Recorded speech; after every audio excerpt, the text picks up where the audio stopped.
What if I told you Valentine's Day did not start with hearts, roses, or romance? What if the real story behind Valentine's Day includes secret weddings, a brutal Roman Empire, and a festival so wild and dangerous that the church had to shut it down? Today, I'm revealing the true origin of Valentine and Valentine's Day, a story most people have never heard.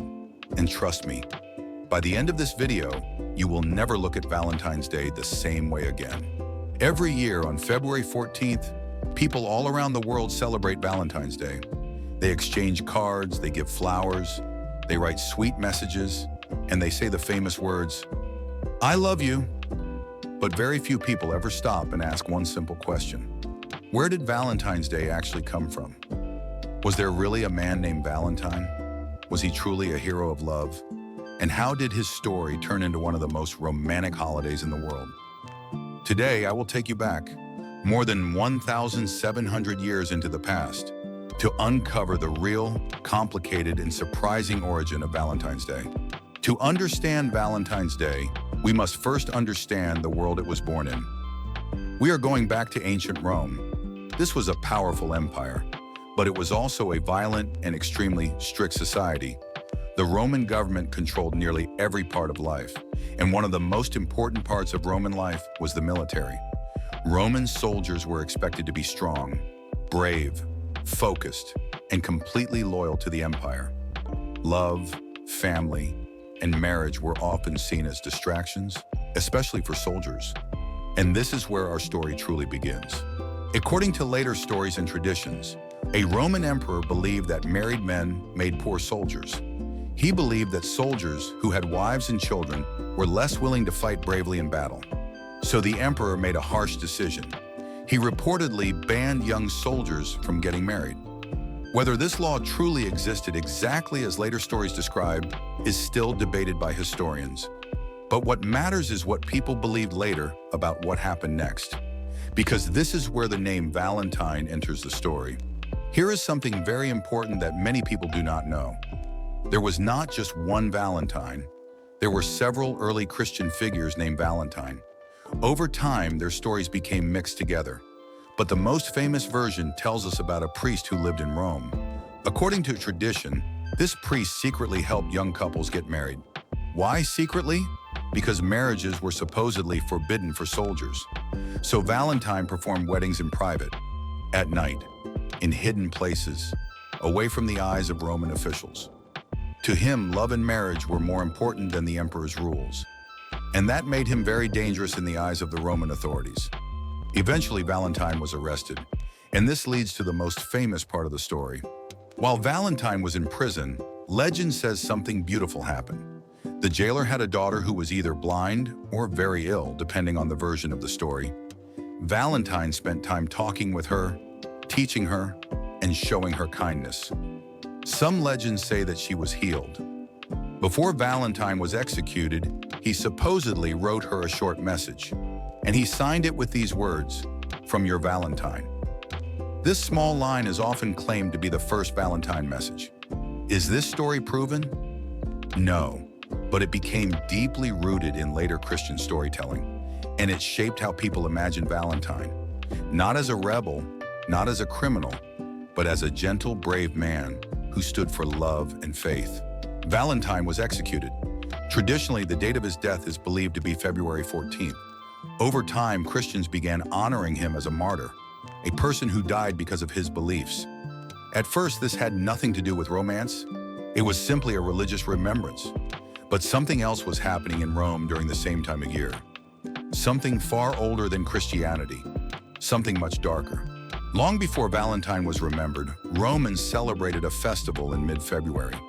This festival was called Lupercalia. And it was not romantic, it was wild, it was physical, and it was deeply connected to fertility and survival. During Lupercalia, priests sacrificed animals. They ran through the streets. They struck women with strips of animal skin.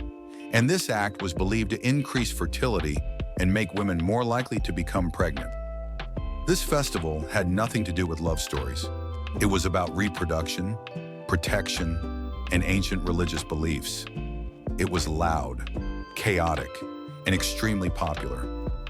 But as Christianity slowly spread across the Roman world, leaders began to see this festival as a problem. They wanted to replace old pagan traditions with Christian ones. And this is where Valentine becomes very important. As Christianity became stronger, church leaders tried to remove pagan festivals like Lupercalia. So instead of celebrating this old Roman tradition, they promoted a Christian remembrance, the remembrance of Saint Valentine. Over time, February 14th became connected with Valentine instead of Lupercalia. Not because Valentine created a love holiday, but because the church needed a new meaning for an old date. This was a powerful cultural shift, and it slowly changed how people experienced mid-February. Here is one of the most surprising parts of the story. For many centuries after Valentine's death, Valentine's Day still was not about romance. The romantic connection came much later, in the Middle Ages. During this time, people in Europe began to believe something unusual. They believed that birds began choosing their mates in mid-February. So people slowly started connecting this time of year with love and pairing. Writers and poets began to use Valentine's Day as a symbol of romance. They wrote about lovers, courtship, and emotional devotion. This literary tradition slowly changed how people imagined Valentine's Day. The holiday transformed from a religious memory into a poetic celebration of love. By the 1700s and 1800s, something new appeared. People started sending written messages on Valentine's Day. At first, they were handmade, simple poems, short love notes, gentle drawings. But as printing technology improved, Valentine cards became easier to produce. Businesses realized something important. Love could be marketed. Soon, printed cards, gifts, and decorations became widely available, and Valentine's Day slowly entered the world of commerce. By the early 1900s, Valentine's Day had become familiar in many countries. People expected cards, flowers, chocolates, romantic dinners. The holiday became less about history and faith, and more about emotional connection and spending money. The image of Valentine as a romantic hero became fixed in popular culture, even though the real historical story was much more complex. So what is the truth? The honest answer is this. We cannot be completely certain who Valentine really was. We cannot prove every detail of the secret weddings, the letter, or the healing. What we do know is that a Christian figure named Valentine was remembered as a martyr. His name became connected to February 14th, and that date slowly replaced an older Roman festival. Centuries later, poets and writers reshaped the meaning of the day, and finally, modern culture transformed it into a celebration of romance. Valentine's Day was not created as a love holiday. Love was added later. The real origin of Valentine's Day teaches us something very powerful. Holidays do not stay the same forever.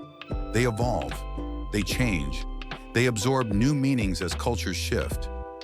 What began as a religious remembrance, placed over a pagan festival, slowly turned into a poetic symbol, and then into a global romantic celebration.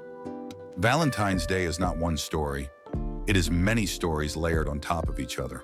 So next time you see a Valentine's card, or buy flowers, or receive a sweet message, remember this: behind the hearts and chocolates, there is a much older story, a story of ancient Rome, a story of forbidden traditions, a story of changing beliefs, and a story of how humanity slowly turned a forgotten martyr into the global symbol of love.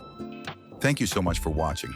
If you enjoyed learning the true origin of Valentine's Day, and you like this simple story-style history, don't forget to like the video, subscribe to the channel, and join me in the next episode, where we uncover another hidden story behind a holiday you thought you already knew.